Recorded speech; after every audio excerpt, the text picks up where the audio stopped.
Now we're talking. Okay, wow. No pressure with such an introduction, right?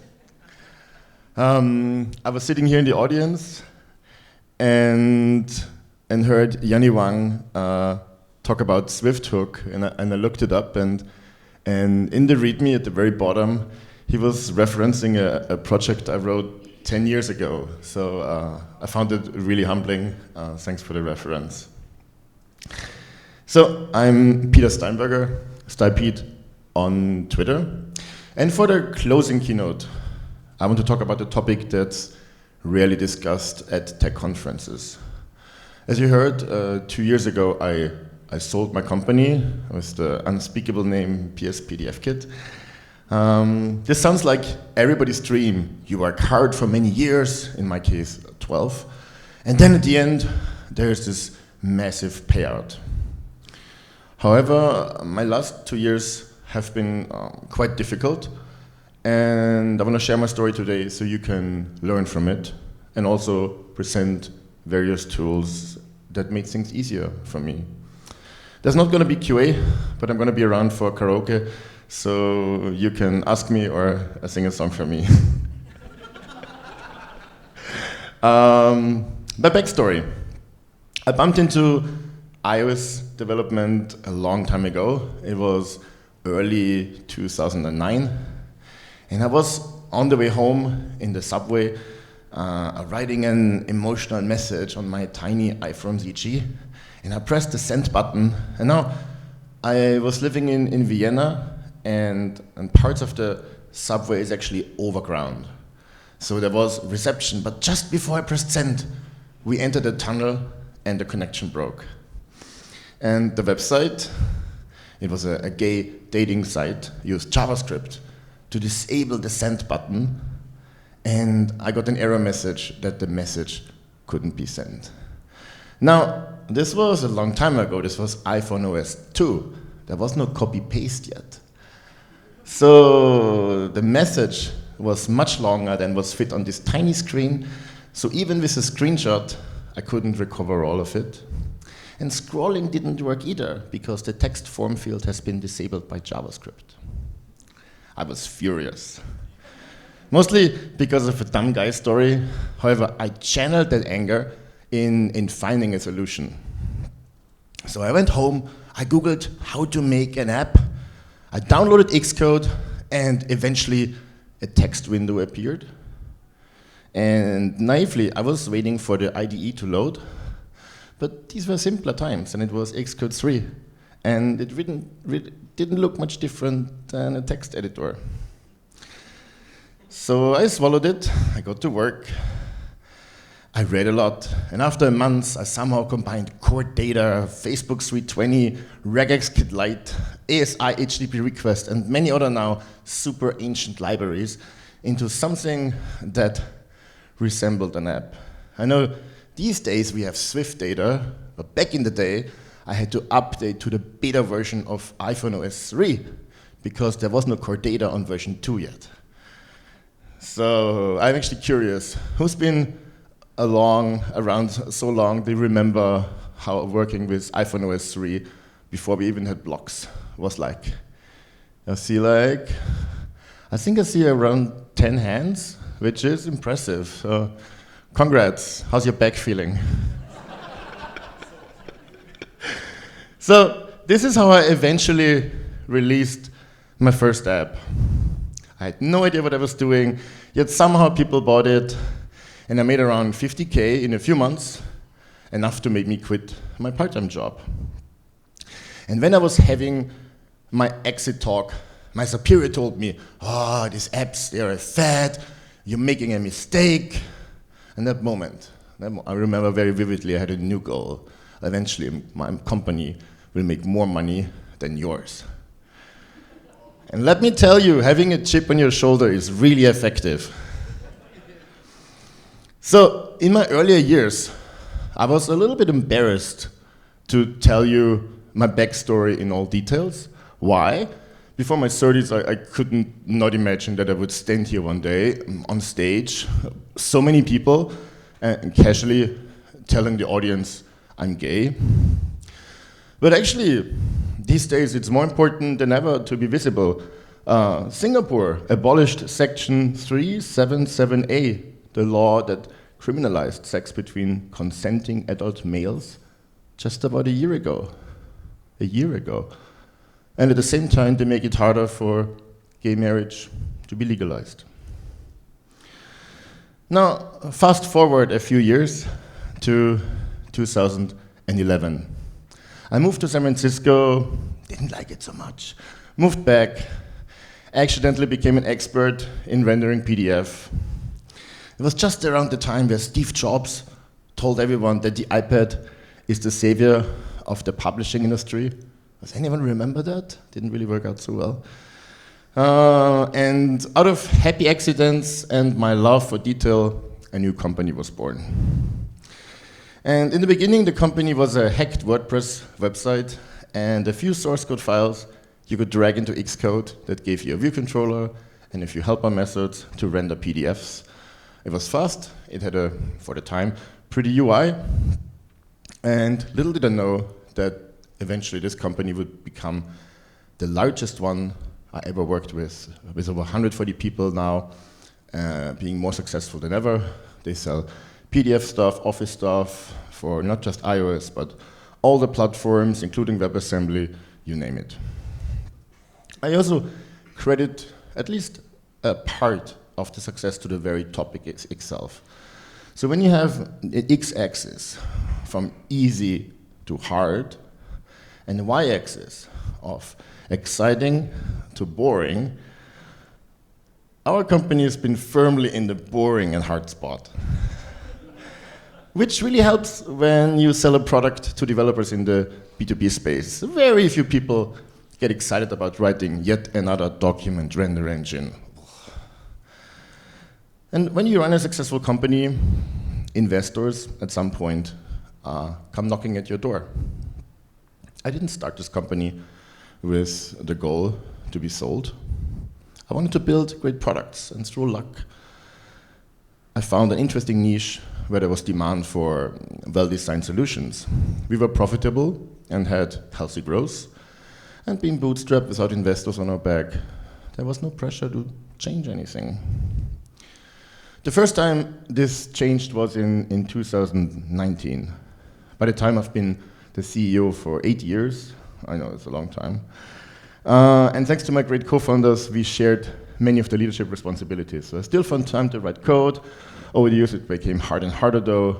More people means more management tasks. And I was already at the point where I was working days and nights, and usually also the weekends. So I felt burned out, pretty much. I was ready to take a longer break and do something new. I was also finally, 8 years, it took me 8 years, but I got rid of this chip on my shoulder. The company was finally making more money than the one from my boss. However, my co-founders, they joined the company a few years later. They had more energy left. They were against the transaction, and we all had to agree, so it did not happen. And at the time, accepting that was really, really difficult for me. I started this company. I brought these people in. I gave them shares, and now they don't let me decide the fate of the very thing I created. To me, this was the first time where something broke in me. Until then, I felt I am PSPDFKit. Of course, there's so many people working there, and there's a whole management team, yet it's been fused with my identity. On Twitter, I usually got pinged whenever someone was working with PDF. Heck, my initials are in the name. It's not Photoshop.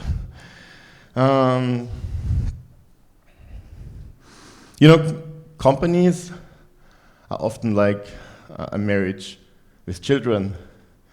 Eventually you realize that your time is over, but you stay together because of the children, and you make it work because you care. I had to keep going and smiling while doing so. I realized, however, that I had to change a few things to stay happy.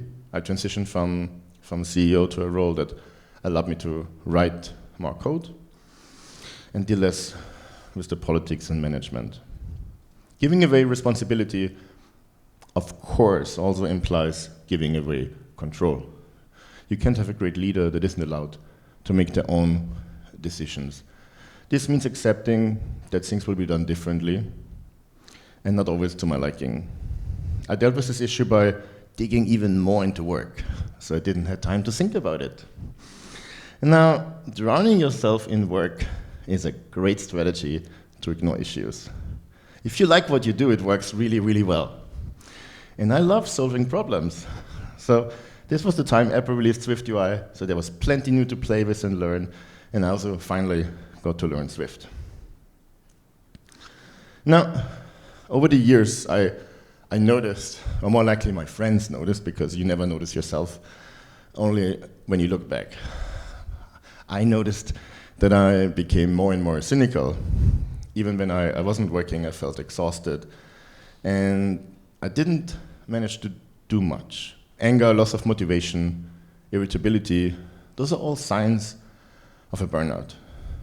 Just didn't see it at the time, and I pushed through. Reflecting on my burnout, it wasn't really the long hours that made me cynical. It's been the conflicts and fights with my co-founders. And this is also backed by studies. People can tolerate a much higher level of work as long as they have a sense of meaning and have some decision-making power. If instead you work and you wonder, what's the fucking point? Sorry for the swear word.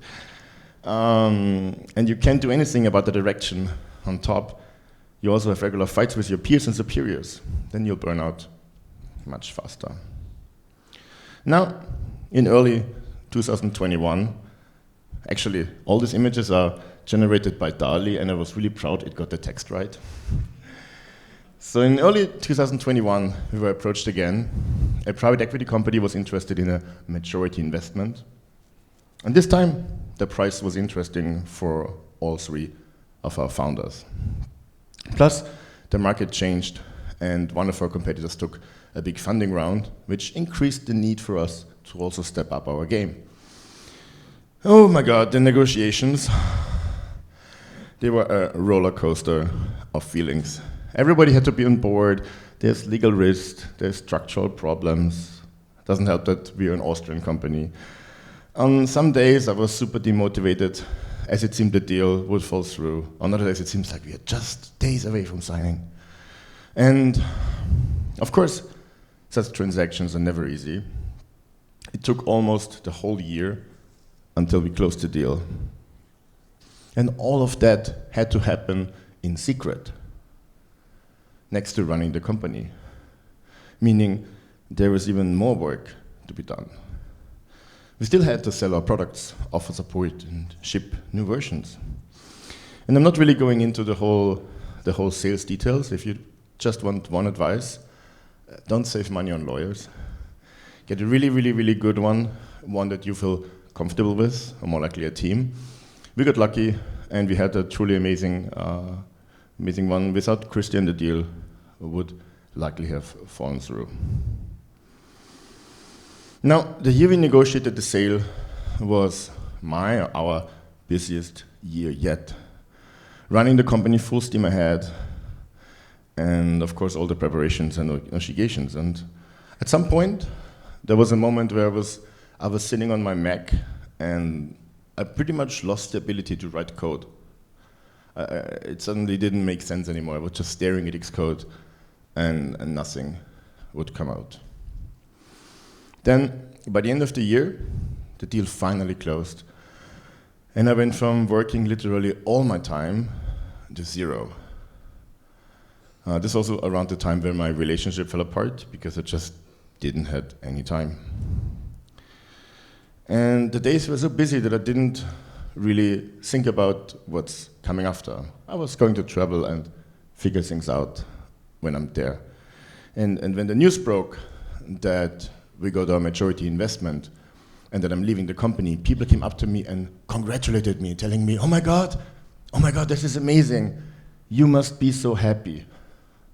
Yet, I didn't feel happy at all. All I felt was this big void, this loss of identity and purpose, and this this giant question mark. What do I do now? And that's a good pivot to maybe look a little bit into the science of happiness. Humans are very adaptable whenever we're confronted with positive or negative experiences. One of the key concepts here is called the hedonic treadmill. It describes the tendency for people to adapt to such experiences and return to the baseline level of happiness. That means that although external circumstances can impact our happiness in the short term, in the long term, we tend to return to the same level of happiness that we had before this experience. For example, you receive a large bonus at work. You may initially feel very happy and excited. Over time, you may become accustomed to the extra money and you return to your previous level of happiness. Similarly, if you experience a significant life event that causes you to feel sad or upset, over time, you adapt to the situation and you return to your baseline level of happiness.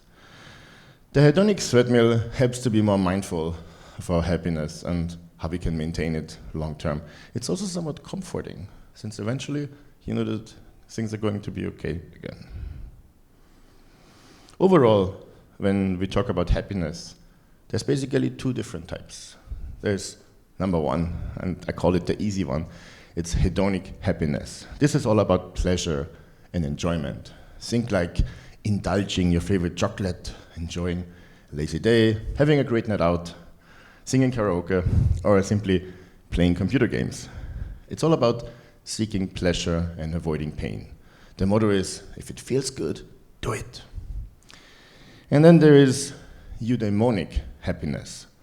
This one's focused on personal growth, on meaning, on fulfillment. Imagine you're working on a challenging project. You're helping others, you're pursuing a personal goal. It's not always fun in the hedonic sense, but it gives you a sense of purpose and fulfillment. It's the satisfaction you feel after hunting a bug and then finally understanding where it's coming from and solving it. And both are important for our overall well-being. Everyone seems to know how to achieve hedonic happiness. But since us, successful people, usually get the eudaimonic happiness from work, we don't put much thought into that part of the happiness equation. And let me tell you, that becomes substantially more apparent once you stop working. And when I was working, my purpose was clear. Make our customers happy, build a great product, grow the company, make sure your employees learn and succeed, build a company culture I can be proud of. I got a lot of happiness, purpose, and fulfillment out of this. If you are currently working in a relationship that challenges you, where you can learn, where you can grow, you're truly blessed. If not, go search for that. It's more important than maximizing money. And actually, let's talk about money. It was never the driving motivator for me. I even argue that if money is your main motivator, it's going to be very difficult to be motivated long term. Of course, it's important. Without money, you can't grow a company. You can't buy food. And it feels great if customers are willing to pay for your products. There's this widely quoted American study from 2011 that claims that people's day-to-day happiness doesn't increase if they make more than $75,000 per year. It's like this linear curve that at some point stays. Now, adjusted for inflation, that's probably around $100K, but it's all bullshit. There's a newer study in 2021 that shows that this past research is based on incorrect data. Happiness does increase as income increases, and there's not really a limit to it. They used data from 33,000 American workers. They let them track the happiness over time, and the researchers found that happiness increased as income increased. The effect was the same for those who made a lot of money and those who didn't. It also said that while money does play a role in overall happiness, it's only one factor of many.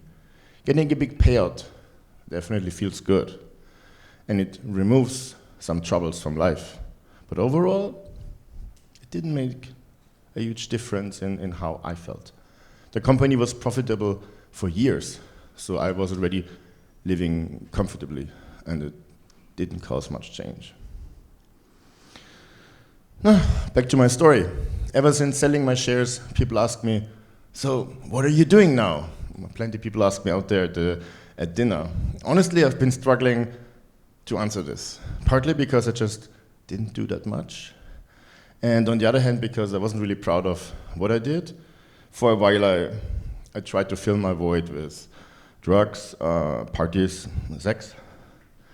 I went all in on hedonic happiness, and let me tell you, it works great as a distraction for a while.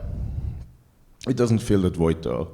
It just temporarily stopped me from feeling anything. Eventually I had the feeling that I'm throwing my life away, and things had to change. I worked with a therapist, I got clean, and I started looking for happiness in other places. This took quite some time because I wasn't just struggling with psychological issues, but also with some actual health issues that were related to working too much. Purpose-wise, I joined a program where successful founders coach eager young folks that want to start a new company.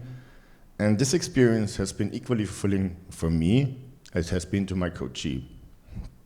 And I'm damn proud about the changes he made during the mentorship. I also moved to another city to shackle up my habits and to reinvent myself. And London is home now, and I'm loving it. But one of the most profound changes came from a coaching program that focused on learning tools for a more fulfilled life. And I know that sounds kind of fuzzy, so I'm going to give you 4 examples. Number 1, the voice in our head. We think we live in reality, but most often we live in the narrative created by our internal monologue.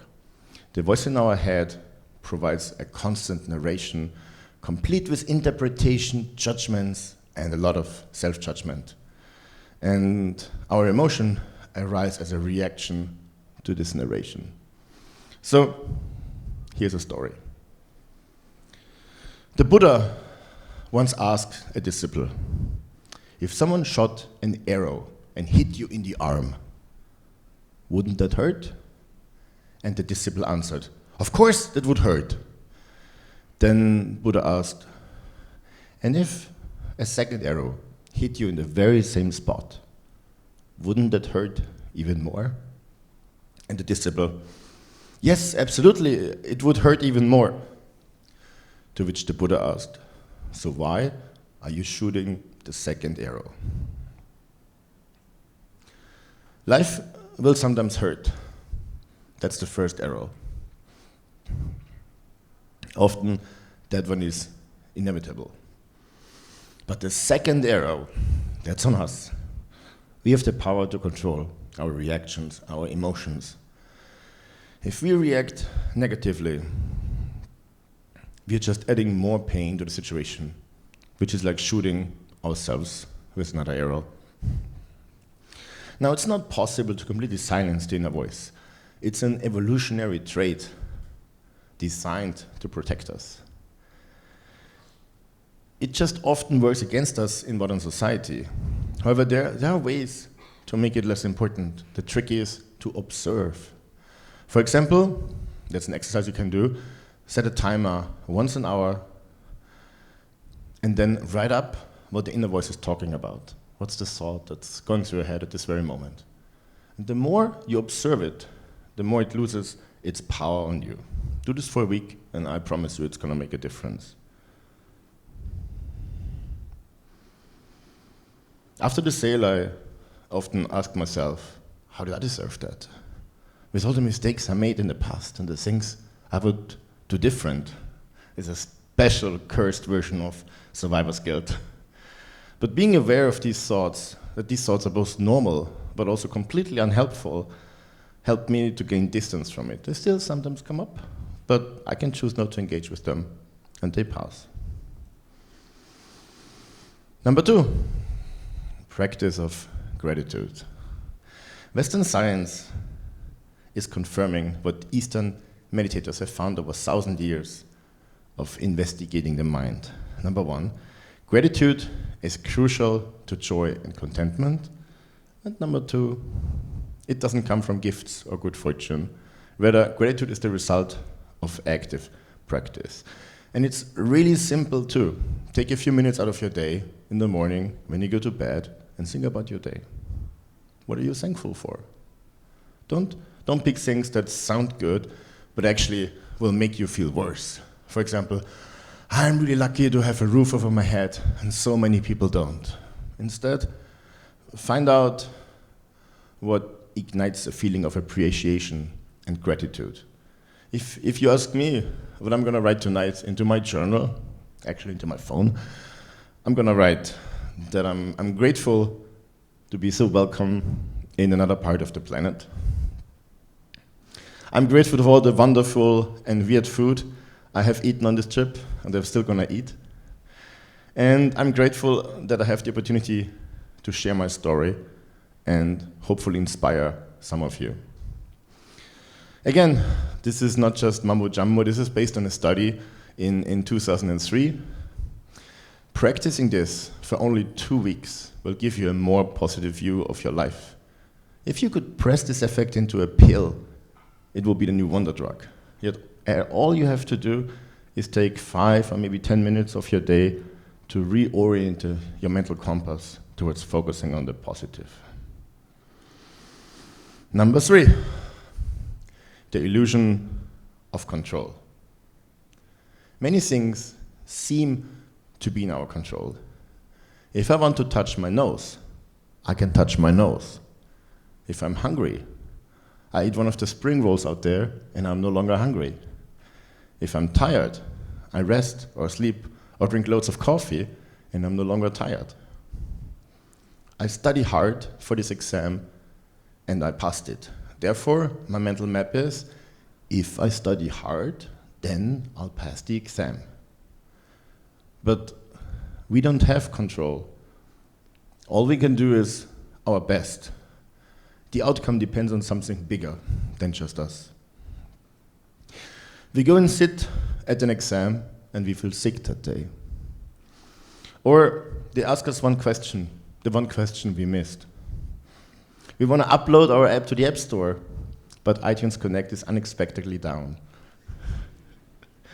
We worked super hard, days and nights, but they promote someone else because their work was more visible or because they had friends in the executive board.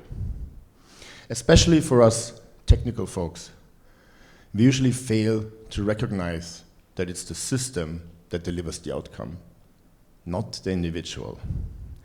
Evolution gave us an intuitive sense of linearity. However, most processes in life are more complex and nonlinear. All nonlinear processes escape us intuitively. That's where the illusion of control is coming from. So all I can do is the best I can. Sometimes things work out, sometimes they don't. And we can always learn more lessons in either case, not just when things don't work out. But I shouldn't judge myself on the basis of the outcome. Success and happiness don't come because I've achieved many things. The journey brings us happiness, not the destination. Number 4, being present in the present. Often also called mindfulness. It's all about fully engaging with the here and now. So much negativity is caused by too much past or too much future. People's unhappiness is precisely due to not living in the now. Whenever you have a problem, whenever you feel that you have a problem, pause and narrow down your life to this very moment. What does this moment here lack in order to be perfect? Honestly, I would say nothing. Really, nothing. There are no problems. They are only problematic situations. Some need acceptance, some need actions, but nothing is a problem. Problems are labels. And labels need time to survive. Labels need a past or a future to exist. So if you feel traumatized by something that happened in the past, mulling about it won't help a lot, because you're mulling about your own distorted memories of it, and the only impact the past has on you is the person you are today, which is something you can change if you want, without the need to think of the past or giving the past so much power. Bring back all that power in this moment. The moment is your friend. To practice living in the moment fully, moment to moment, I invite you to try something. I invite you to stop multitasking. If you are writing an email, for example, write it in one go. Don't look at your phone, don't interlace it to WhatsApp, don't stop and look at Instagram. Just write that email from start to finish. If you're on a call with someone, don't check your phone. If you listen to the conference talk, don't do anything else. If your code's compiling, don't immediately switch to Twitter. This is called unitasking. Again, this is backed by studies. Multitasking impacts not just our productivity, but also our mental and physical well-being. And yes, it is hard, especially when apps like Instagram or TikTok provide those instant dopamine hits. Currently, I'm using an app called Well Spent to help me be more present. Now, there's quite a few apps that do this in one way or another. Well Spent is quite clever because it integrates with the Family Control and Screen Time API that came in iOS 15. And then crucially, in iOS 16, Apple added individual authorization, making it possible to authorize on your very own device. So what it does, it will show you a full screen overlay from time to time, reminding you how much time you've already spent on the app that you select to monitor. And then you have the option to close it or give it another 5 or 10 minutes. It's annoying. And that's exactly why it's working. Instead of the dopamine hit that I am conditioned to get, I get a nag screen and I have to think. And also you can set it to roast, and those messages are really mean. And yes, I am aware of the irony of talking about using our iPhones less at a conference. It is about writing software for it. I promise you, though, it'll make a difference. So let's summarize. You learned about my backstory. We talked about burnout, depression, the sale, loss of identity, that our baseline happiness long-term stays the same, the hedonic treadmill. Hedonic versus eudaimonic happiness, money, and how little it actually helps with joy. Then we looked at a few ways to make life a little bit better. How to control the voice in our head, how to practice gratitude, why if-then goals are bad, the illusion of control. Mindfulness, what does this moment lack in order to be perfect? And finally, unitasking and how apps like Well Spent can help with it. Now there's much more to be learned, and if I got you curious, I'm linking to the coaching program on the slides, and I'm also going to put it on Discord, and also the various studies I mentioned in this talk. Thank you all for listening and for being part of this conference.